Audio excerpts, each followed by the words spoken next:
Meanwhile, viewers, we're shifting focus to some rather interesting developments as far as India's defense capabilities are concerned.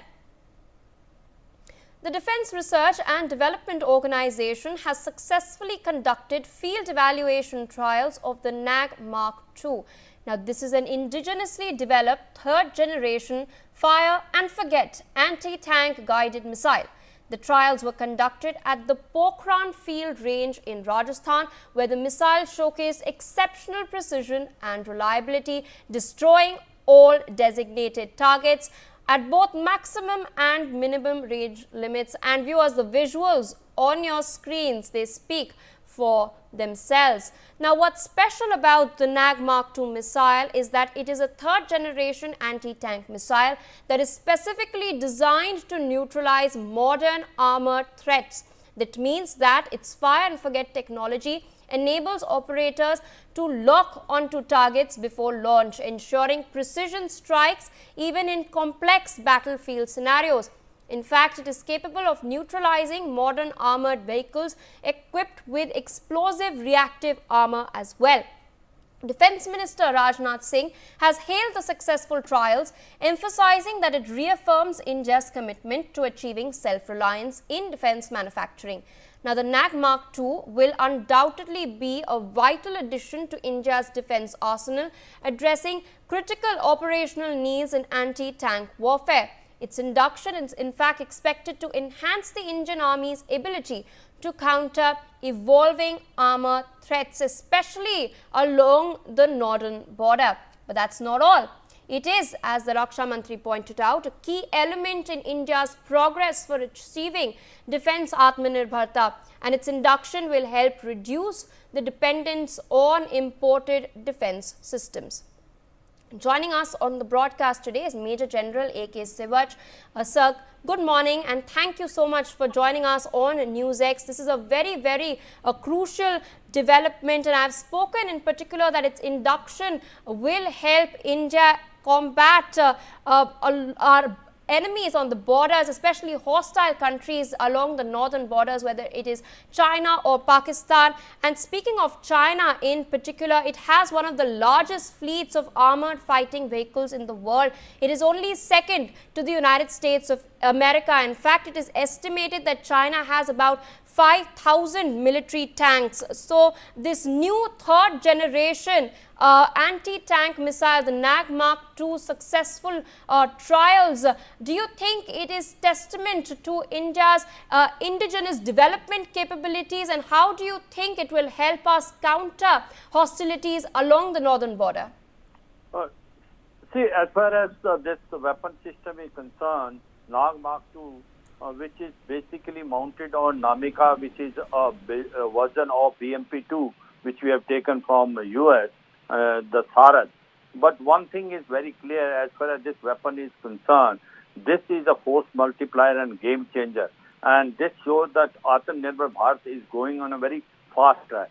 As far as Nag missile Mark II is concerned, it is no doubt what you said. It is third generation. It is a fire and forget technology. It means once the operator has locked in before it is being launched, thereafter no further guidance is required. It goes and hits the target with a pinpoint accuracy on even a most complex battlefield condition. Now, the point today come is that it will be deployed on the both sides, both the northern border as well as on the western border. And now it is a far improvement than Nag Mark I, which had a range of 7 kilometers. Now, this range is approximately likely to be between 7 and 10 kilometers. When we compare it with our adversary, what is the Pakistani have as far as this sort of missile? They have a Turkey Bark, which is there, but that do not have a capability of fire and forget. At the same time, the Chinese have SJ-10, which basically is a wire guided. So therefore, it has a cutting edge. It is far superior than both what is being available with Pakistan and what is available with China. Now, 3-4 things stands out as far as this weapon system is concerned. One, it is being indigenously produced by India. Second thing is there are a lot of demand of this. Even Nag Mark I was coming from foreign country. They want to import this weapon system. I'm sure not only it is Atmanirbhar Bharat, make in India, make for world. It is going on that direction.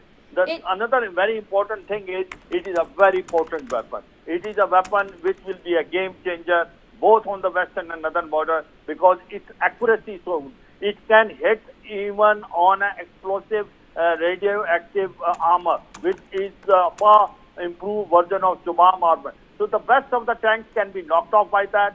Second thing, it can operate in day and night. It can operate in all battlefield conditions. The accuracy is 100%, and 3 field trials were conducted. This has proved that India has come a long way as far as the missiles are concerned. And this is going to be a game changer, no doubt about it. And it has an edge over both on Pakistan and China. I think we have really made a lot of difference. And Nag Mark 2, one can say, is purely indigenously produced by India.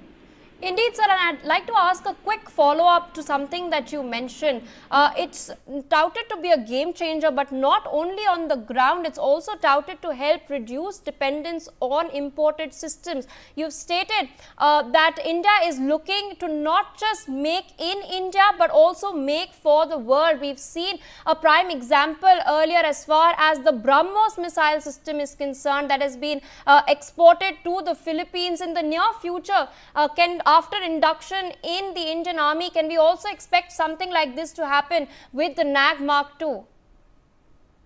See, you have hit the nail on the head. What has happened is that we used to import almost 70 to 80% of defense equipment from others, mainly from Russia. But in last 10 years, after this government has come, now we have started manufacturing majority of items by ourselves, whether it is ships or submarine aircraft carrier. INS Vikrant was produced in India itself. We are making Tejas Mark 1, we are making missiles, we are making tanks. So the point today is that the whole concept has changed. Now it is make in India, make for world. So you will find it in last another 2-3 years, we will able to export to the foreign countries almost about 50 lakh crore of worth of military items. Now as far as you have said about the BrahMos missile now already taken by Philippines.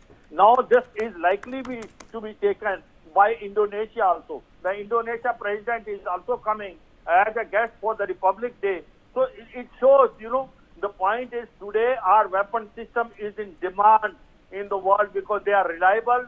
The price is also, one can say, moderate, and therefore you will find it, whether it is Tejas Mark 1 Alpha, whether it is Nag missile, whether it is a BrahMos missile, whether it is Swati radar, you will find it that the demand will keep on increasing. And one can say with a lot of pride that India has arrived as far as the defense equipment are concerned. We are now manufacturing almost 60 to 70% of our item ourselves rather than depending on the foreign vendors. All right, sir. With that, I would like to thank you for joining us on the broadcast, of course, sharing your perspective on this very, very crucial development. Viewers, we will keep our eyes peeled for more developments from across the world and the nation. Stay tuned on NewsX. We'll be back after a quick short break.